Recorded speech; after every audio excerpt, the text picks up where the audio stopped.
Jones, the eyes. He never misses anything. It reminds me of Muhammad Ali and what he had best going for him. He saw everything you was gonna do, and he could stop it or get out of the way. Jones got that greatness about him, but it's all in the eyes. I've never been in the ring with anyone in my life as fast as Roy Jones. I sparred Floyd Mayweather, and he's 25 pounds lighter than Roy, and nobody could compare. I could see some of the punches coming, but there were some shots that he threw that came so fast, even though I blocked it, I couldn't believe how fast it was. Montel Griffin, about 2 fights against Roy Jones Jr. This is the story of a man who raised boxing to the level of art. He was adored by millions, and critics tormented him all his life. He always put the process above the result, and went to victory in the most unexpected and unusually witty way. He mastered all genres of boxing performance, from drama to showmanship. For many, many years, he was recognized as the best boxer in the world. Many people today consider him to be one of the best fighters in the history of the sport.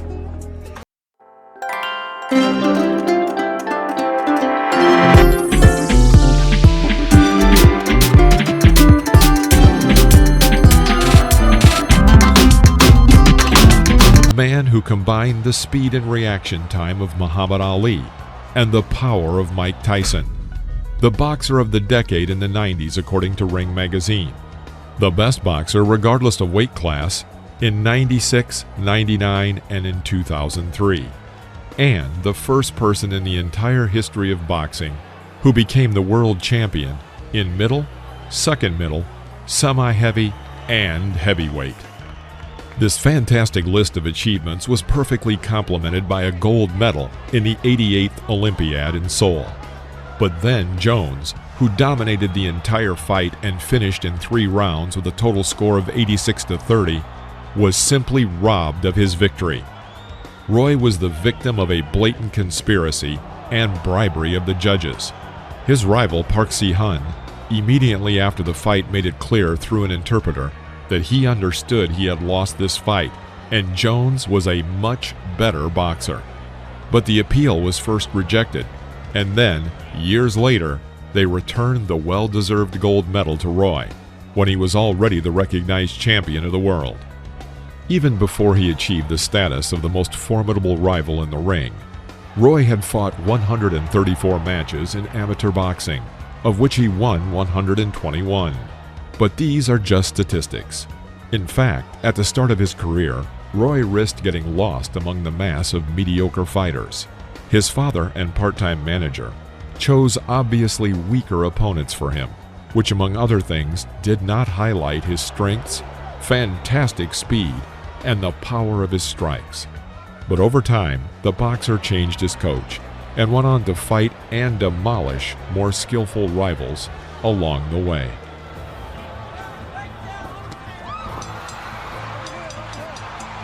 So far, it's Jones's power over Hill's jab. Right to the body, down unheard of. But again, Jones just outmaneuvers him. Sosa not throwing back, in trouble as Ken Zimmer stops the fight. And now Murky goes after the referee. The fuck are you stopping the fucking fight for? The fuck are you? He became the world champion in 1992, but then gave up his belt to move to a heavier weight category and conquer a new division.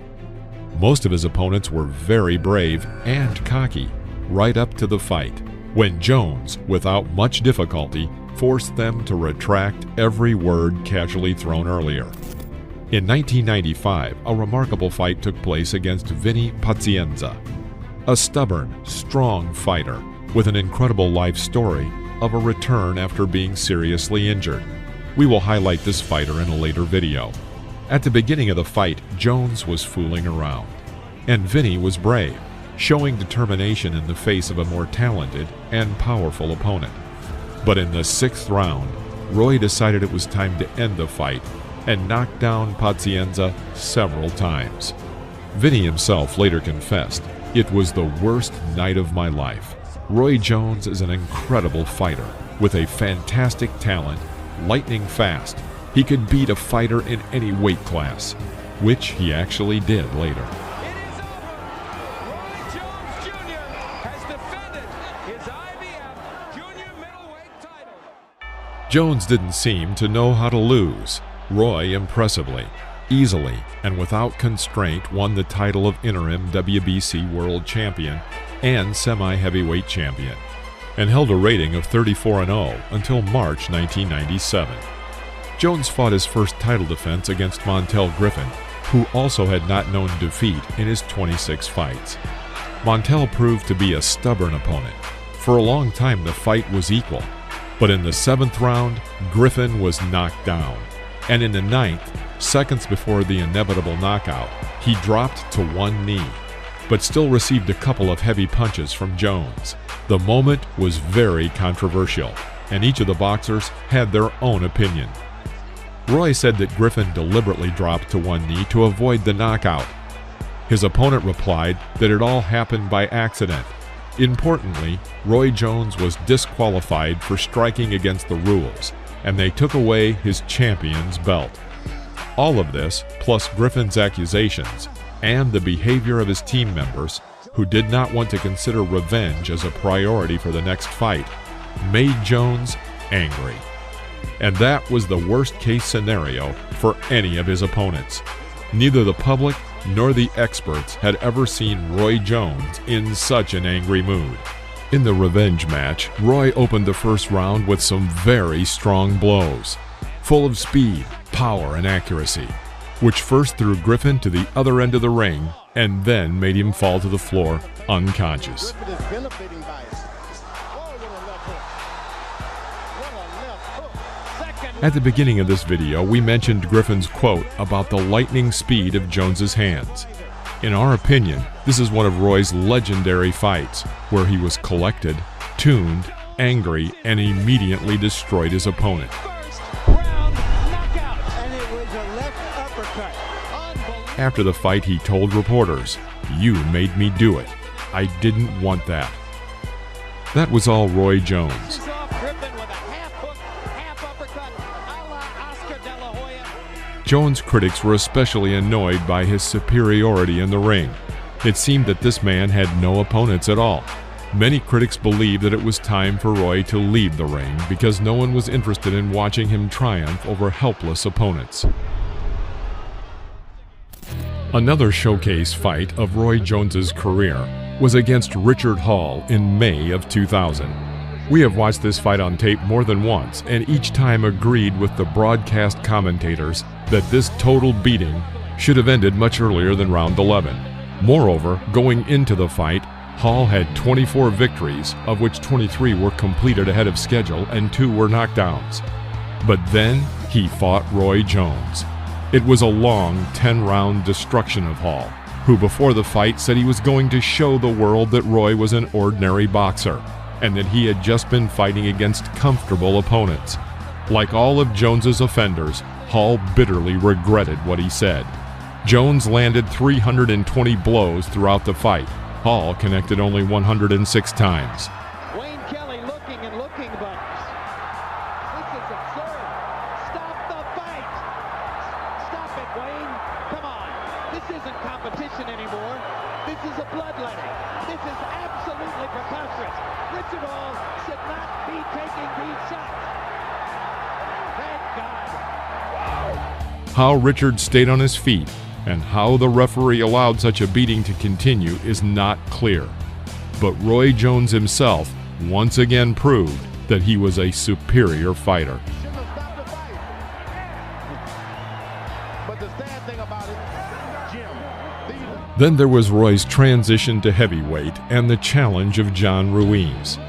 Everyone said that it was inconceivable, absurd, and that the heavyweight division was a completely different world. That Roy, having to bulk up, would lose speed and mobility in his arms. But instead, he eagerly accepted the challenge. As it always was with Jones at his peak, everything went according to his plans. Jones took a risk and did so deliberately, because that was his element. The legendary boxer imposed his own pace on Ruiz and did not give his opponent a single chance, but he methodically carried out strikes. As a result, Roy won on points and rewrote history by winning another title. Under the threat of defeat, many broke down. Roy Jones only got better. He was always free, relaxed, confident, on the verge of overconfidence. He read the movement of his opponents and completely surpassed them in strategy. Roy possessed a special kind of psychological pressure. It seemed as though he hypnotized his opponents, found weaknesses in their defense, easily dismantling them in the ring. Jones himself was too unpredictable, too untypical, and too unique that his opponents simply did not know how to deal with him. Roy Jones had to just be himself, to play with them and win.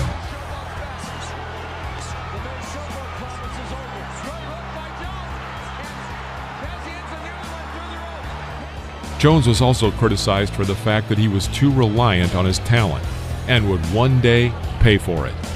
But Roy played his game, imposed his own rules on the world of boxing, and conquered each challenge until he reached all the peaks and simply grew tired of it. As in the fight and rematch against Antonio Tarver. A few months before the rematch with Tarver, Roy had won the first fight by decision and went to the next fight too relaxed and indifferent to everything that was happening. The outcome was logical. Tarver, in fact, blindly with his eyes closed, threw out a powerful blow and knocked out Jones. Sustained attack against and he makes it up. It's over. Jay Nady stops the fight. And Jones is still on Clear Street. And that first time in his career, he's really been hurt. He's gone down before one time, but there was a perfect left hand. Roy never saw it coming. Roy is out. Then Roy Jones went through a streak of 3 defeats in a row, including another from Antonio Tarver, this time by the decision of the judges. He won another fight and regained some of his championship status, but from 2009 to 2011, he again lost 3 times in a row, including a strange match against Denis Lebedev, where there were questions about the actions of the referee, who obviously allowed an extra blow at the end. But this video was dedicated to Roy at the peak of his career, the moments when he was a perfect fighter, a perfect puncher, and a showman. Everyone will forget the names of those who defeated Roy Jones, and Roy Jones will remain in history because he gave people what they wanted, what they expected of him, and he never let them down. Please do not forget to like this video if you enjoyed it, and subscribe to our channel so you won't miss any new episodes about the boxing legends of the past. See you next time.